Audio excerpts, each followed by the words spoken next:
नमस्कार मैत्रिणींनो, आता सध्या आंब्याचं सीझन चालू आहे, उन्हाळा चालू आहे. त्यामुळे आपल्याला आता कैरीच्या मी तुम्हाला आज 2 रेसिपी दाखवणार आहे. एक कैरीची भाजी दाखवणार आहे. आता आधी कैरीची भाजी दाखवते, मग दुसरी तुम्हाला रेसिपी दाखवते. तर हे बघा, या 2 कैऱ्या घेतलेल्या आहे मी, या गावरान कैऱ्या घेतलेल्या आहे आणि स्वच्छ पाण्याने धुवून घेतलेल्या आहे. हे बघा, या प्रकारे मी कैऱ्या अशा बारीक चिरून घेतलेल्या आहे. गॅसवर कढई ठेवून घेतलेली आहे. त्यामध्ये मी 1 पळी तेल टाकून घेत आहे. 1 चमचा जिरं मोहरी टाकून घेत आहे. अर्धा चमचा मी इथं मेथी दाणे टाकून घेत आहे. लसूणच्या 4 ते 5 पाकळ्या अशा मी बारीक चिरून घेतलेल्या आहे, त्या टाकून घ्यायच्या आहे. व्यवस्थित लाल करून घ्यायच्या आहे. त्या 1 कांदा चिरून घेतलेला आहे मी, तो टाकून घ्यायचा आहे आपल्याला आणि व्यवस्थित फ्राय करून घ्यायचा आहे लाल होईपर्यंत. कांदा छान फ्राय झालेला आहे. आता यामध्ये अर्धा चमचा मी लाल तिखट टाकत आहे, अर्धा चमचा हळद टाकत आहे आणि व्यवस्थित परतून घ्यायचं आहे हे. आणि हे परतून झालं की लगेच आपल्याला यामध्ये ज्या आपण चिरलेल्या कैऱ्या होत्या त्या टाकून घ्यायच्या आहे आपल्याला. यामध्ये तुम्ही फोडी थोड्या मोठ्या पण करू शकतात, मी छोट्याच केलेल्या आहे. आणि ही भाजी जर केली ना, खाण्यामध्ये खूप चव येते, त्याच्यामुळे नक्की ट्राय करून बघा. खूप छान लागते ही भाजी खाण्यासाठी. आता चवीनुसार मीठ टाकून घ्यायचं आहे आपल्याला आणि व्यवस्थित परतून घ्यायचं आहे आधी तेलामध्ये छान कैरी. छान असं परतून झालं की मैत्रिणींनो, आपल्याला यामध्ये आता गूळ टाकायचा आहे. गूळ आपल्याला किसून घ्यायचा आहे आणि मग टाकायचं आहे. हे जो आपण पोह्याचा चमचा असतो ना, त्या पोह्याच्या चमच्याने मी इथं 2 चमचे मी इथं गूळ टाकून घेत आहे.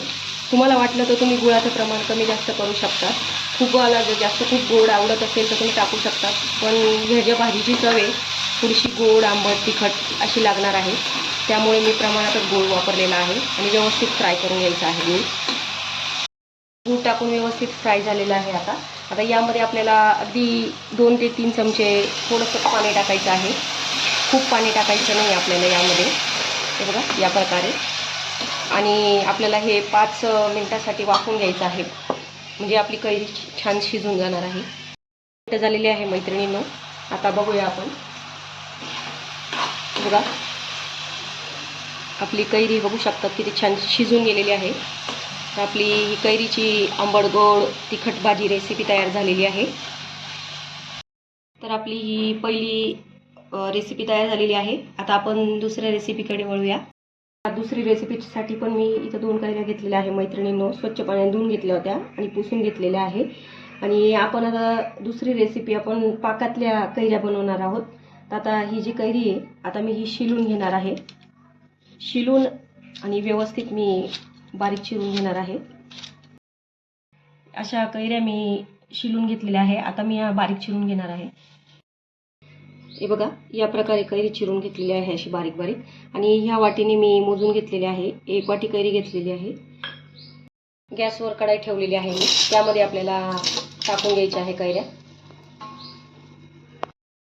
2 मिनिटं आपल्याला बारीक गॅसवर अशी परतून घ्यायची आहे मैत्रिणींनो. आणि नंतर आपण 1 वाटी आपण कैरी मोजून घेतलेली होती, तर 1 वाटीच आपल्याला हा किसून गूळ वापरायचा आहे. हा यात टाकून घ्यायचा आहे आणि व्यवस्थित मिक्स करून घ्यायचा आहे. हे बघा, गूळ आपला छान पगळायला लागलेला आहे, बघू शकता तुम्ही. असं हलवत राहायचं आहे 2-3 मिनिटं. आपल्याला 5 मिनिटाकरता झाकण ठेवून घ्यायचं आहे मैत्रिणींनो. वाफू द्यायचं आहे छान, म्हणजे आपली कैरी छान शिजून जाईल. 5 मिनिटं झालेली आहे मैत्रिणींनो. तर आपण बघूया. आता यामध्ये आपल्याला वेलची पूड टाकायची आहे. जाड बारीकच ठेवायची आहे. हे बघा, व्यवस्थित मिक्स करून घ्यायचं आहे. आणि हे बघा, आपली छान कैरी छान शिजलेली आहे, बघू शकता तुम्ही. आता गॅस बंद करते. हे बघा, आपल्या 2 रेसिपी तयार झालेल्या आहे मैत्रिणींनो. तर नक्की ट्राय करा या 2 रेसिपी.